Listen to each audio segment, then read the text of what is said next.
Bienvenue dans la cathédrale de Cézanne.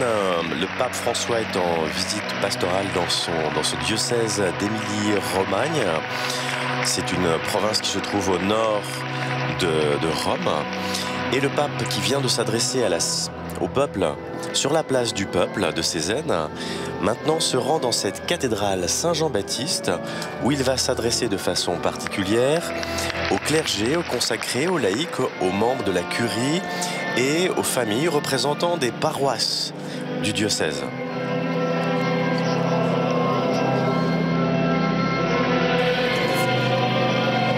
Le pape visite cette ville de Cézanne à l'occasion du 300e anniversaire de la naissance du pape Pie VI en 1717.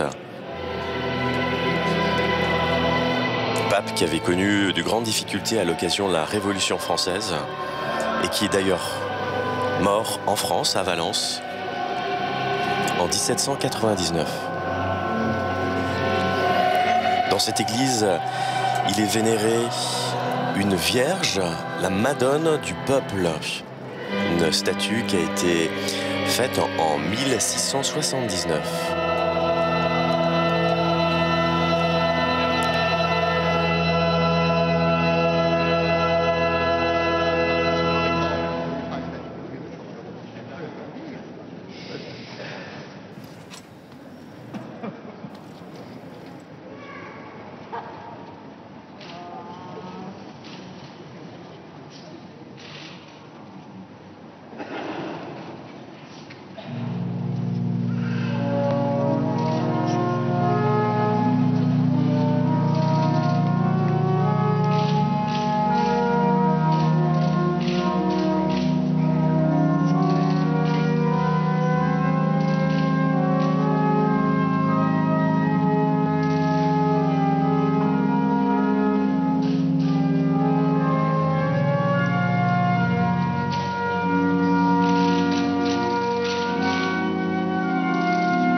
5 anni io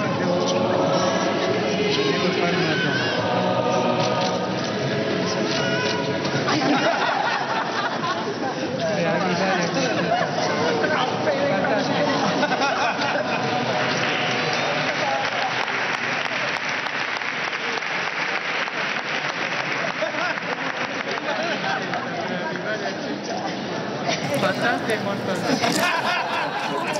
À l'occasion de la venue du pape François à Cézanne, dans cette cathédrale et dans le diocèse, la communauté a pu prier et voici la prière qui était proposée à la population.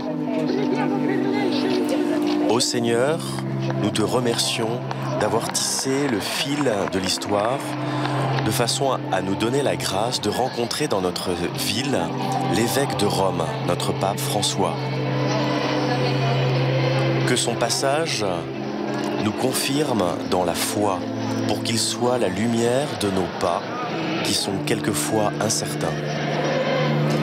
Fais, Seigneur, que son invitation à vivre la joie de l'Évangile trouve un accueil généreux dans notre vie.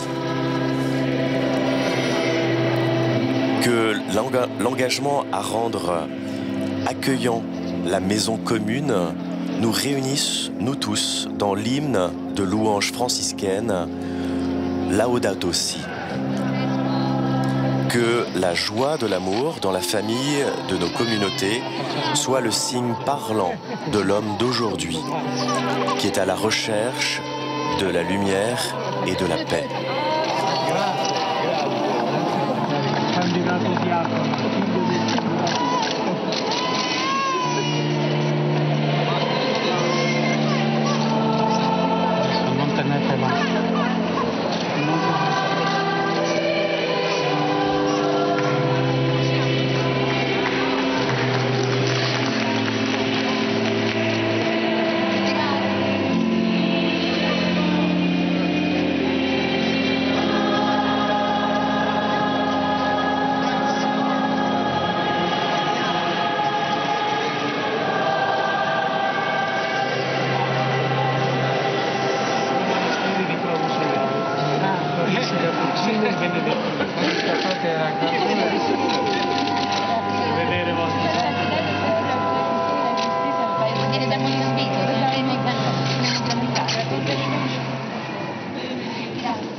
Benvenuto Santo Padre nella sua Chiesa.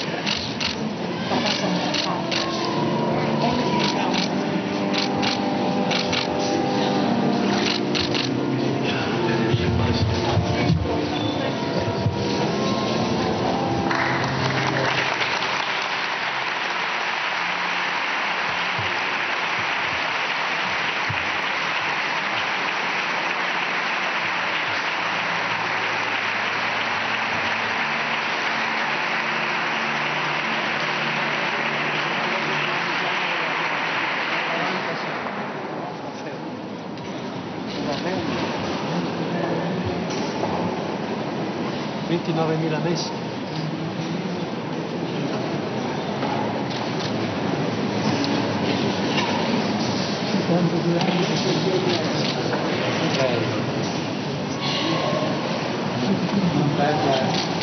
Il senso dell'umanismo.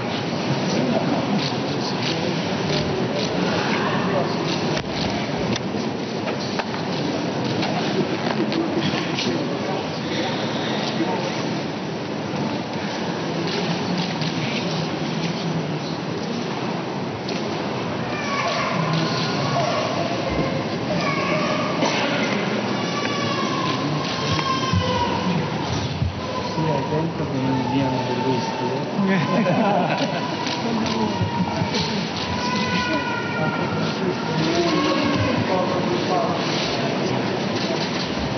ha fatto una filosofia che Papa Paolo alla magia del mondo, mi ha guarito il cuore. Grazie.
C'est l'évêque du diocèse qui s'adresse au Saint-Père, pape.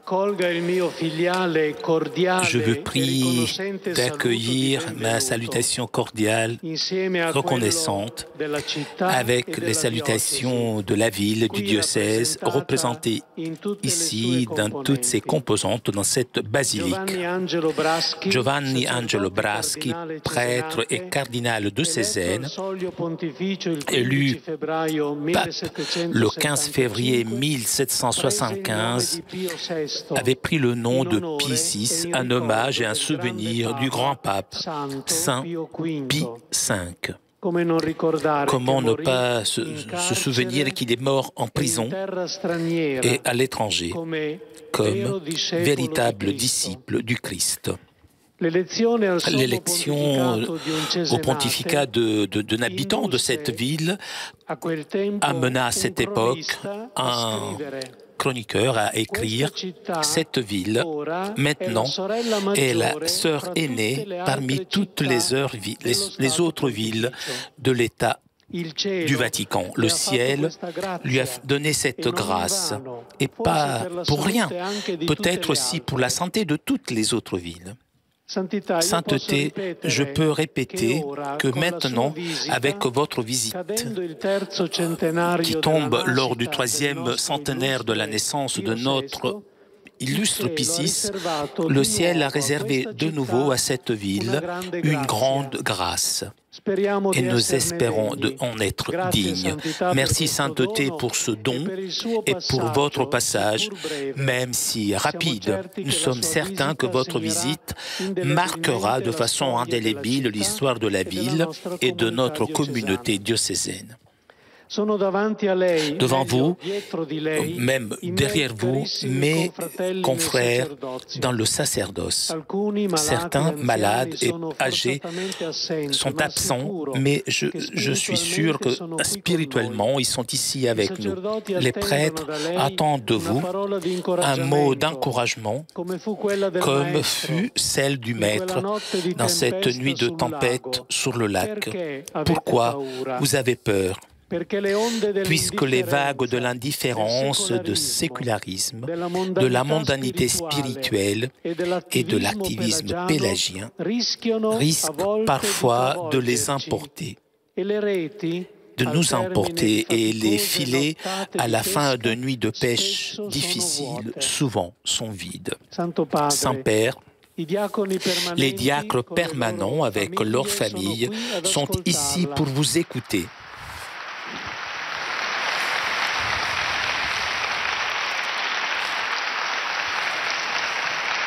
Ils souhaitent être le signe du Christ serviteur dans un monde où tout le monde parle de service, mais très peu sont prêts à le faire et à laver les pieds de nos frères.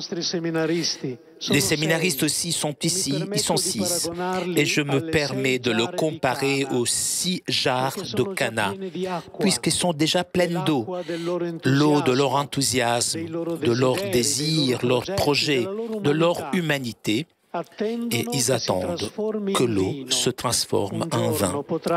Un jour, ils pourront reverser avec abondance sur les banquets des hommes et des femmes aux qui ils seront envoyés le vin toujours bon et nouveau de l'Évangile. Sainteté, devant vous, il y a aussi les religieux, les consacrés, avec les moines.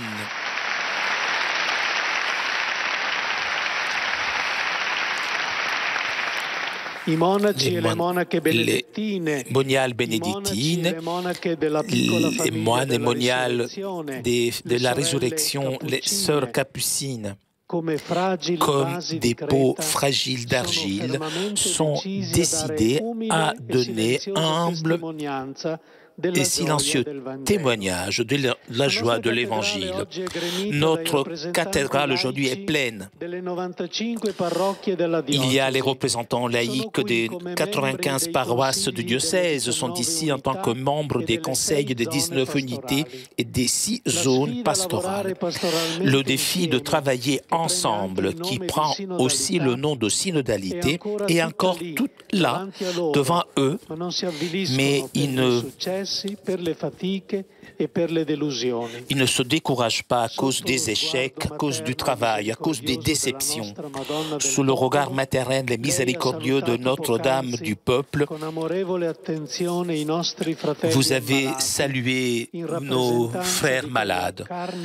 En représentance de cette chair du Christ, nous sommes tous appelés à toucher avec, comme votre sainteté nous rappelle souvent, toucher le pauvre peut nous purifier de l'hypocrisie et nous rendre inquiets, nous inquiéter pour sa condition. Et finalement, sainteté, devant vous, il y a celui il y a 7 ans, enivré par une effusion et inattendue action chrismale, a été obligé par l'Esprit à prendre la tête de ce peuple. Même si forcé, cependant, il est heureux. Et même s'il est obligé d'être parfois devant et parfois au milieu du troupeau, maintenant il est derrière le troupeau pour vous présenter toutes ces brebis et les inviter à accueillir votre parole. À leur nom, vous demande: ô mon Père, doux Christ sur la terre, comme s'exprima sainte Catherine de Sienne, l'apostolique bénédiction.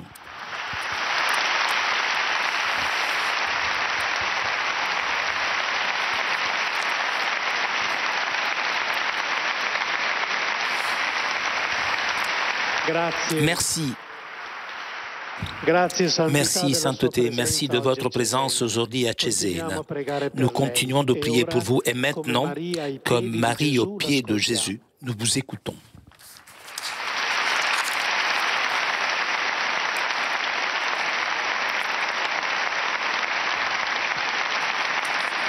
Après l'intervention de Monseigneur Douglas Regatieri, nous allons entendre le pape s'adressant à la curie.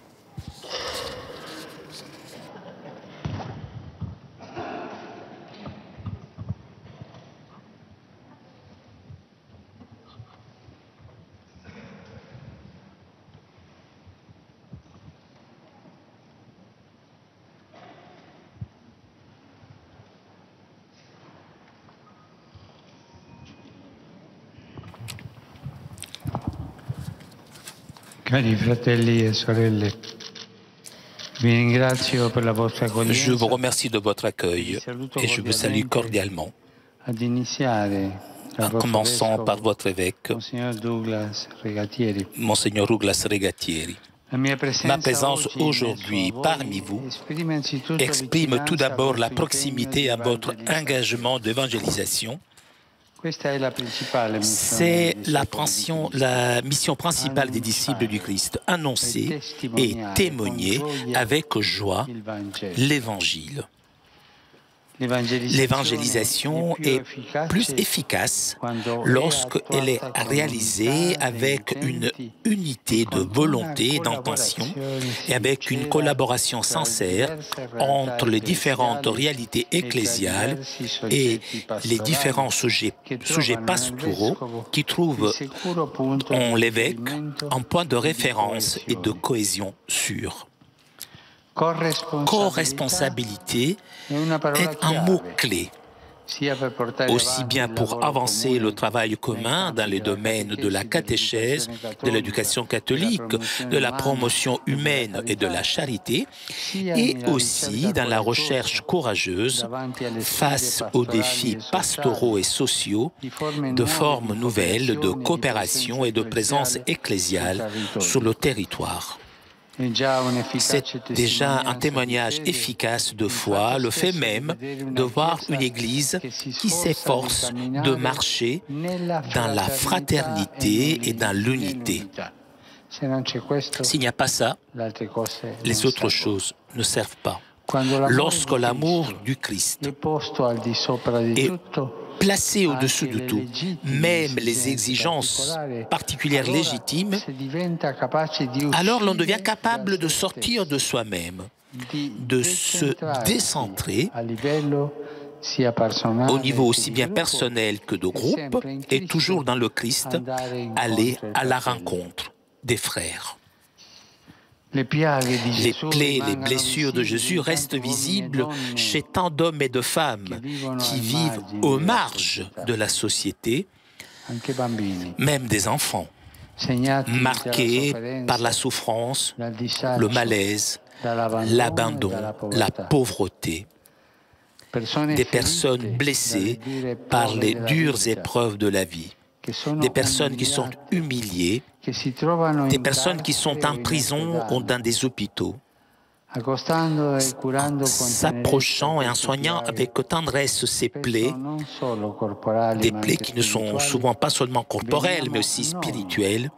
Nous sommes purifiés et transformés par la miséricorde de Dieu. Et ensemble, pasteurs et laïcs, nous expérimentons la grâce d'être humbles et généreux, porteurs de la lumière et de la force de l'Évangile. J'aime rappeler à propos de ce premier devoir de la diaconie avec les pauvres, l'exemple de Saint Vincent de Paul, qui, il y a 400 ans, commençait en France une véritable révolution de la charité. Même à nous, aujourd'hui, est demandé d'avancer avec ardeur pastorique en mer ouverte, au large donc des pauvretés de notre temps, conscients cependant que seuls nous ne pouvons rien faire. Si le Seigneur ne bâtit pas sa maison, les bâtisseurs travailleront en vain. Donc, il est nécessaire de réserver une place appropriée à la prière et à la méditation de la parole de Dieu. La prière est la force de notre mission. Comme récemment nous a démontré aussi Sainte Thérèse de Calcutta. La rencontre constante avec le Seigneur dans la prière devient indispensable, aussi bien pour les prêtres et pour les personnes consacrées, et aussi pour les opérateurs pastoraux appelés à sortir de propres petits jardins potagers et aller vers les périphéries existentielles. Alors que la poussée apostolique nous mène à sortir, toujours sortir avec Jésus, nous ressentons le besoin profond de rester unis au centre de la foi et de la mission, le corps du Christ plein de miséricorde et d'amour. Dans la rencontre avec lui, nous sommes contaminés par son regard, ce regard qui posait avec compassion sur les personnes qu'il rencontrait sur les routes de Galilée. Il s'agit de récupérer la capacité de regarder. La capacité de regarder. Aujourd'hui, nous pouvons voir tant de visages grâce aux médias, mais il y a un risque de regarder toujours moins les yeux des autres. Et en regardant avec respect et amour les personnes,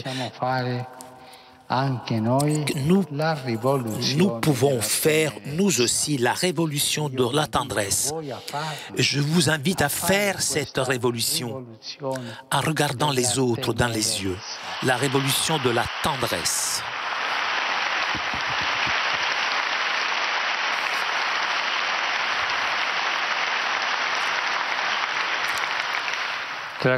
Parmi ceux qui ont le plus besoin d'expérimenter cet amour de Jésus, il y a les jeunes. Grâce à Dieu, les gens sont une part vive de l'Église. La prochaine assemblée du Synode des évêques les implique directement et peuvent communiquer aux jeunes de leur âge, donc leur témoignage. Jeunes apôtres des jeunes, comme écrivit le bienheureux Paul VI dans son exhortation apostolique Evangelii Nuntiandi.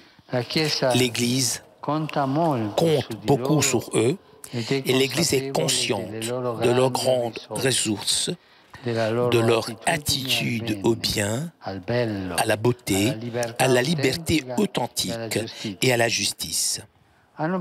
Les gens ont besoin d'être aidés à découvrir les dons dont le Seigneur les a dotés, le Seigneur leur a donné, encouragés à ne pas avoir peur face aux grands défis du moment présent. Et pour cela, j'encourage à les rencontrer, à les écouter, marcher avec eux, afin qu'ils puissent rencontrer le Christ et son message libérateur d'amour. Dans l'Évangile et dans le témoignage cohérent de l'Église, les jeunes peuvent trouver cette perspective de vie qui les aide à dépasser les conditionnements d'une culture subjectiviste qui exalte le moi jusqu'à l'idolâtrie. Ces personnes qu'on devrait appeler io, moi, avec moi, pour moi et toujours avec moi.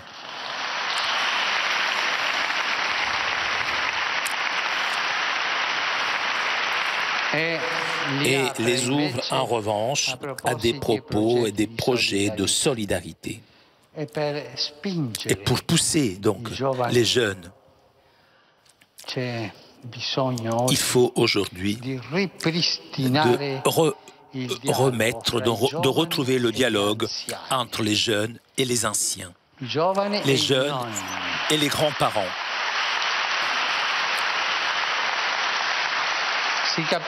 On comprend.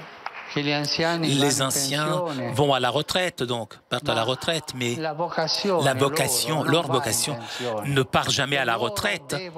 Ils doivent nous donner à nous tous, surtout aux jeunes, la sagesse de la vie.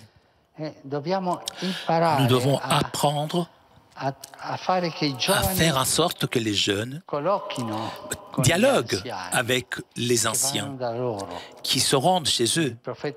Le prophète Joël a une belle phrase au chapitre 3, le premier verset. Les vieux rêveront et les jeunes prophétiseront. Et voilà la richesse, une recette révolutionnaire d'aujourd'hui. Les vieux ne rentrent dans ce chemin de dire c'est des choses du passé, bon, tout est rouillé. Rêve. Et le rêve de l'ancien fait que le jeune pourra avancer, qu'il pourra avoir de l'enthousiasme et qu'il devienne prophète. Mais ça sera le jeune à faire rêver l'ancien. Je vous en prie, vous, dans vos communautés, dans vos paroisses, dans vos groupes, essayez de dialoguer. Ce dialogue fera des miracles. Une église attentive aux jeunes et une église famille de famille.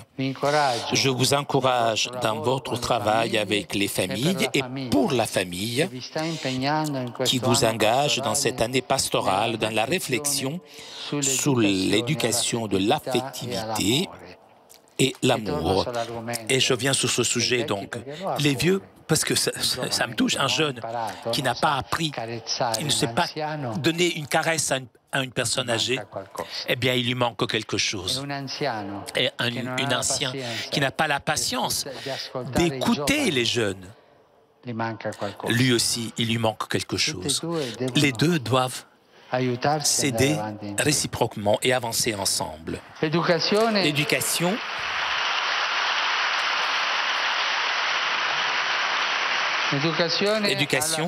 à l'affection et à l'amour. Donc, c'est un travail que le Seigneur demande de faire tout particulièrement de nos jours.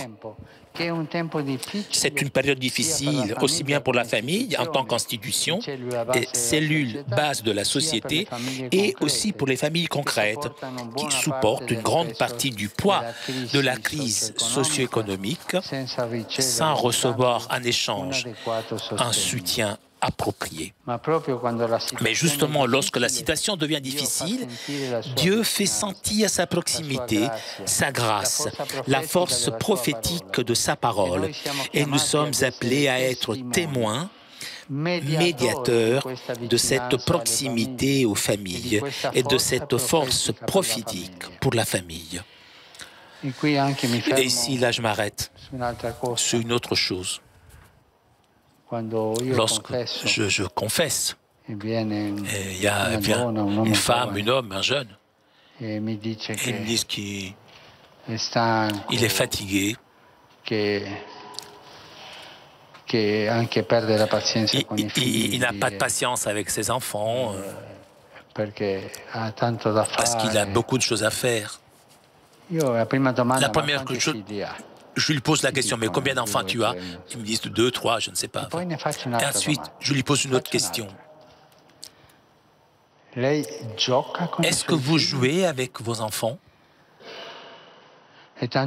Et souvent, j'ai entendu par des parents, surtout par les papas, sans père, lorsque je sors de chez moi, ils dorment encore, et quand je rentre, ils sont déjà au lit. Cette situation socio-économique ferme donc le rapport beau des parents avec leurs enfants. Nous devons travailler afin que cela n'arrive plus, afin que les parents puissent passer du temps et jouer avec leurs enfants. Et cela est important.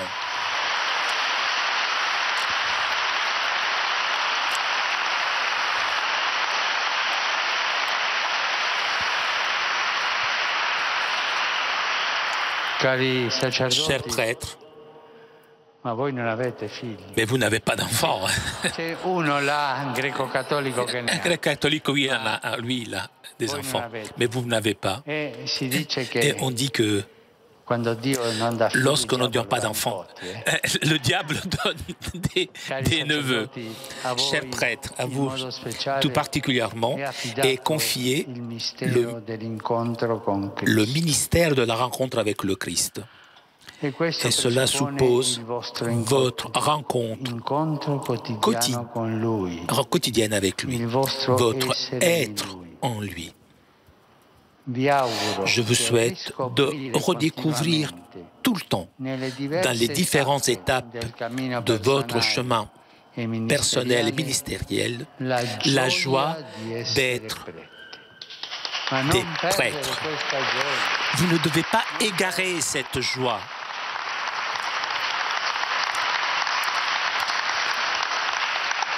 Mais peut-être vous aidera de lire les 4 numéros de l'évangile nuntian de Paul VI. Il parle de cela. La joie. Vous ne faites pas perdre cette joie. Et souvent, les gens trouvent des prêtres tristes.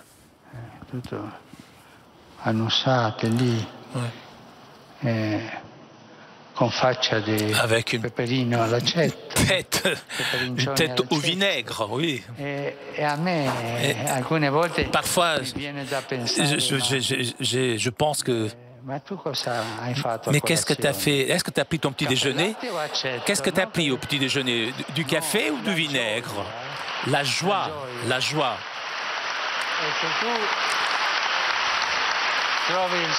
Et si tu trouves le Seigneur, tu seras heureux.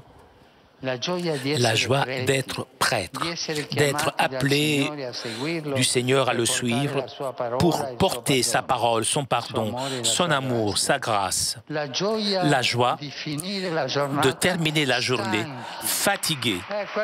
Ça, c'est beau.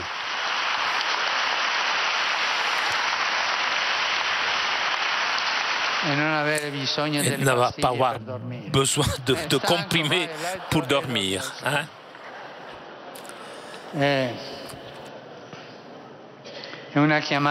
C'est un appel qui nous étonnera toujours, l'appel du Seigneur. Chaque jour, cet appel est renouvelé dans la célébration eucharistique et dans la rencontre avec le peuple de Dieu auquel nous sommes envoyés. Que le Seigneur vous aide à travailler avec joie dans sa vigne, comme des ouvriers accueillants, patients et surtout miséricordieux, comme était Jésus. Donc. Et que vous contagiez ces personnes dans les communautés, votre esprit missionnaire. Chers frères et sœurs du diocèse de Cesena-Sarsina, ne vous découragez pas face aux difficultés, soyez tenaces pour rendre témoignage de l'Évangile en marchant ensemble. Les prêtres, les consacrés, les diacres et les fidèles laïcs. Souvent, il y aura des incompréhensions, sûrement, mais lorsqu'il y a des incompréhensions, parlez. Ou parlez avec le curé et qu'il vous aide. Mais jamais de potin, jamais de bavardage.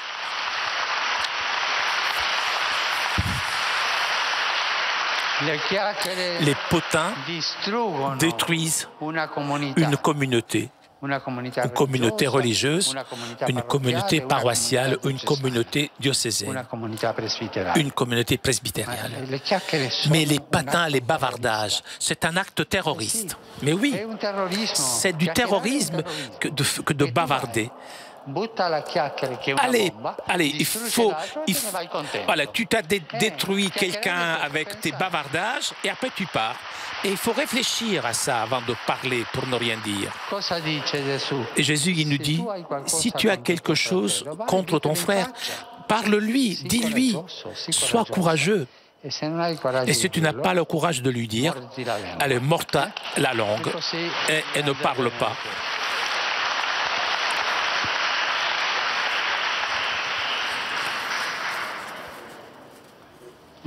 Dans d'autres chemins,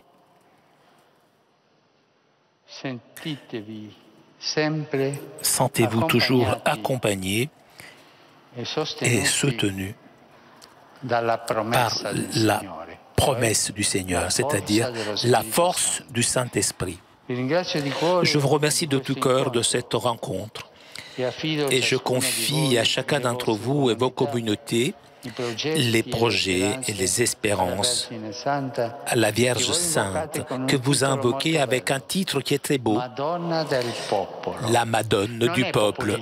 Ce n'est pas populiste, c'est mère du peuple.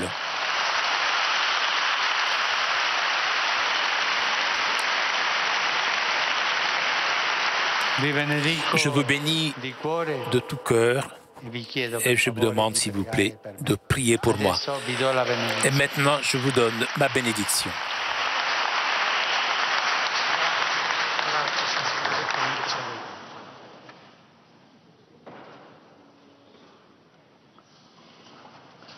O Padre, che nella Pasqua del tuo Figlio ci hai chiamati a formare il popolo della nuova alleanza, per intercessione di Maria, che veneriamo come nostra madre e patrona, fa che la tua Chiesa condivida sempre le gioie e le speranze dell'umanità per rinnovare il mondo nel tuo amore. Per il nostro Signore Gesù Cristo, che vive e regna nei secoli dei secoli. Il Signore sia con voi. E con il tuo spirito. Sia benedetto il nome del Signore. Ora e sempre.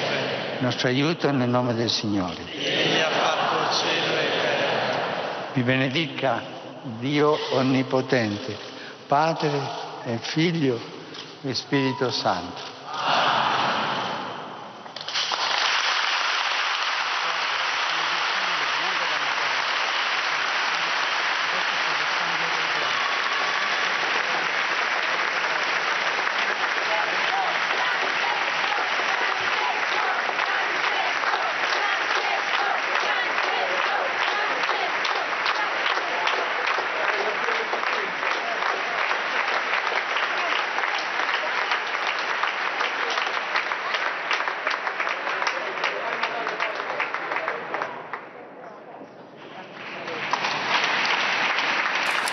Il s'agit du Saint Vecinio, une représentation du saint du diocèse que l'évêque offre au pape François.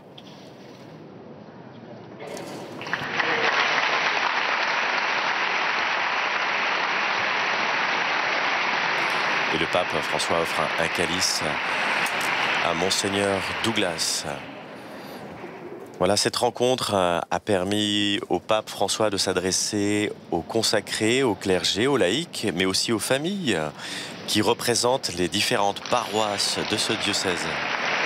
Le pape François a parlé de deux révolutions. La révolution de la charité en mentionnant Saint Vincent de Paul à l'occasion du 400e anniversaire de l'initiative de charité de Saint Vincent de Paul, mais aussi il a beaucoup insisté sur la révolution de la tendresse à laquelle il a appelé toute personne.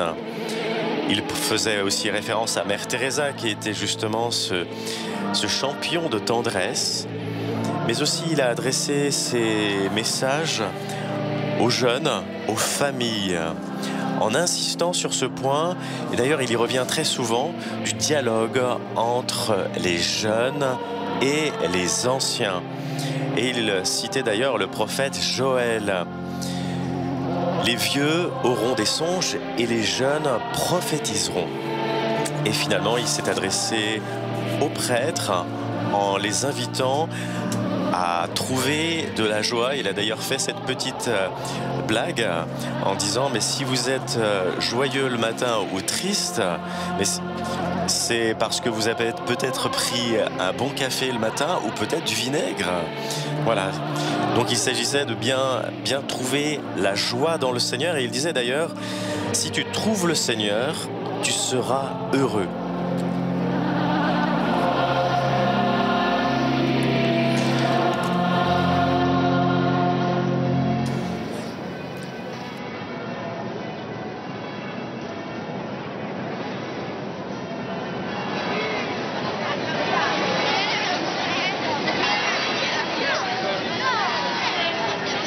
Le pape est maintenant dans la sacristie et il rencontre le comité d'accueil de la ville de Cézanne qui a organisé cette rencontre à l'occasion justement du 300e anniversaire de la naissance du pape Pie VI dans cette ville de Cézanne en 1717.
Nous apercevons au-dessus de l'autel la représentation de la Vierge du peuple, une représentation de Marie et de Jésus qui est très vénérée dans cette ville de Cézanne.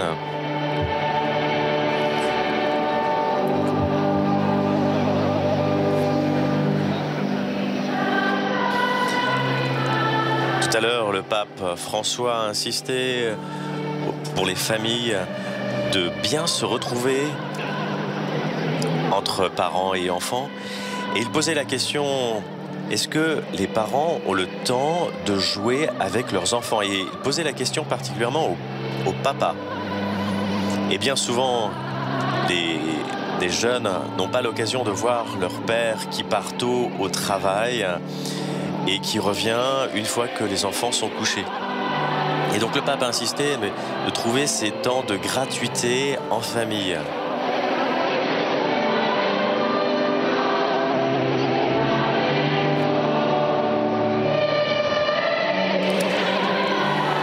Nous attendons le pape qui est toujours dans la sacristie à saluer le comité d'accueil de la ville. Et par la suite, il va rejoindre la ville de Bologne où il aura d'ailleurs plusieurs rencontres. Et nous aurons la joie d'être ensemble sur KTO à l'occasion du voyage du pape à Bologne tout à l'heure, où il rencontrera tout d'abord des migrants. Ensuite, il ira sur la place Majeure, où il rencontrera le monde du travail. Et à l'occasion de cet événement, il terminera avec la prière de l'Angélus. Juste après, le pape se dirigera à la cathédrale Saint-Pierre de Bologne, où il rencontrera également les prêtres, les séminaristes et les religieux. Il sera aussi sur la place Saint-Dominique à Bologne. Vous savez que Saint-Dominique, c'est la ville où se trouve le corps de ce grand saint qui a fondé l'ordre dominicain, l'ordre des prêcheurs. Et il y rencontrera les étudiants et le monde académique. Parce que vous savez que la ville de Bologne est une ville universitaire et certainement une des plus anciennes villes universitaires du monde occidental. Et il terminera sa journée à Bologne avec la messe qu'il célébrera dans le stade de la ville de Bologne.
sommes dans la ville où est né le pape Pie VI.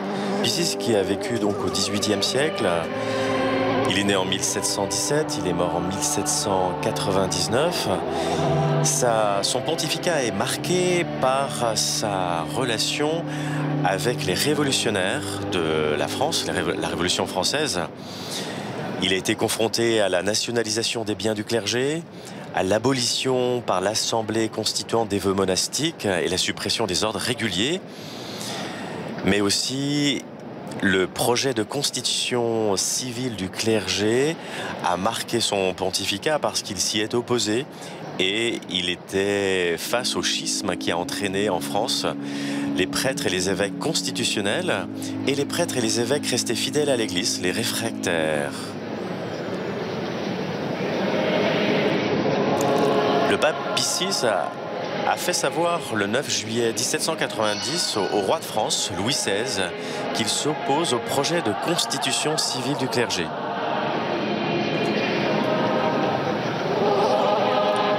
Et par la suite, le pape Pie VI a été fait prisonnier et il a dû être emporté en France.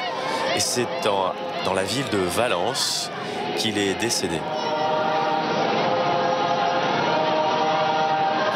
Et son corps a été transporté à nouveau à Rome.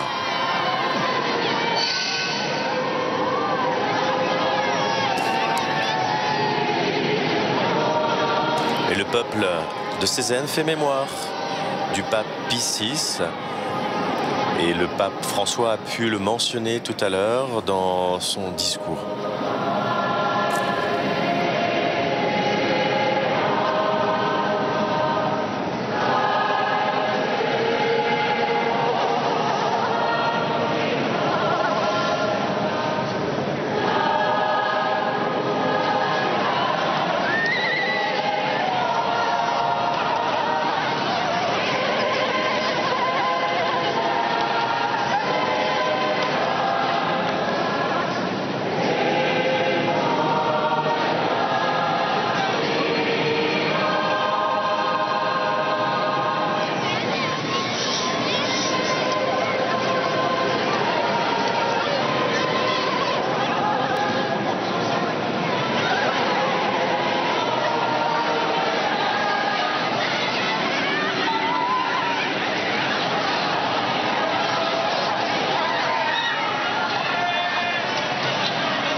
Tout à l'heure, le pape François, dans son discours, dans cette cathédrale de Cézanne,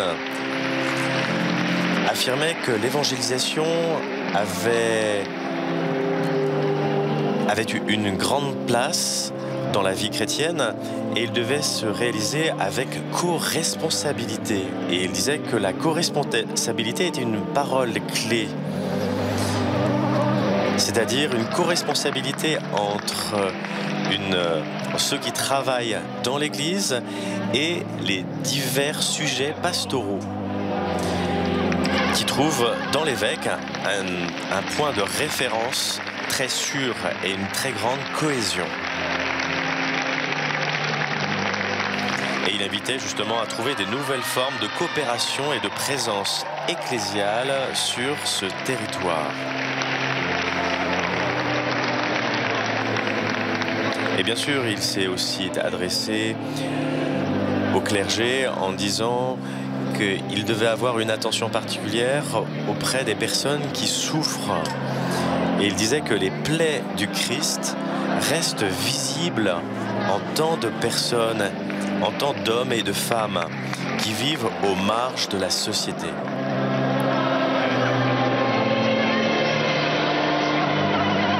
Ce sont souvent des personnes qui sont blessées par les dures épreuves de la vie, qui sont humiliées et qui se trouvent quelquefois en prison ou à l'hôpital. Et le pape a invité justement tout le peuple de Cézanne à vivre cette tendresse, cette attention justement à ces périphéries, à ces marginaux, à ces pauvres.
Je vous souhaite un bon dimanche.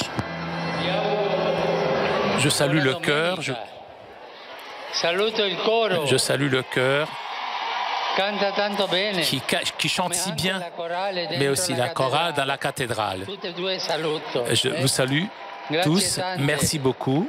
Et ici, il y a des jeunes. Levez la main. Les jeunes. Alors, que doivent faire les jeunes?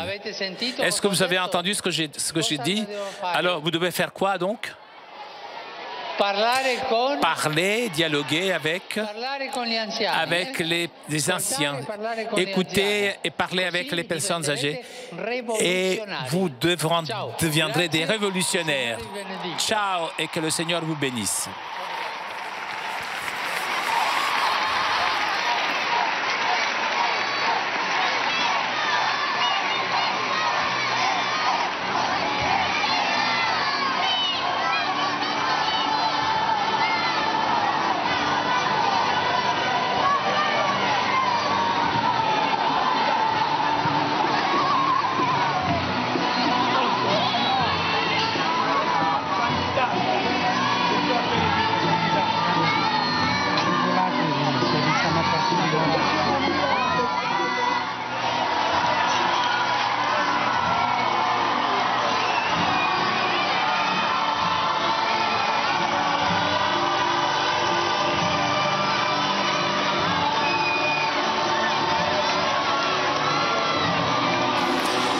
C'était la visite pastorale du pape François dans la ville de Cézanne, cette ville où est né le pape Pie VI. Après s'être adressé à la population sur la place du peuple et dans la cathédrale, où il s'est adressé particulièrement au clergé et aux familles qui représentent différentes paroisses, le pape va se diriger vers la ville de Bologne, où il restera plusieurs heures aussi, et nous serons en direct avec KTO pour ces différentes rencontres où il pourra voir des migrants, mais aussi le monde du travail, le clergé de Bologne, et aussi les étudiants et le monde académique. Et il terminera cette rencontre à Bologne avec la messe qui sera célébrée dans le stade de Bologne. A tout de suite, et nous nous retrouverons dans quelques instants direct d'Italie avec le pape François.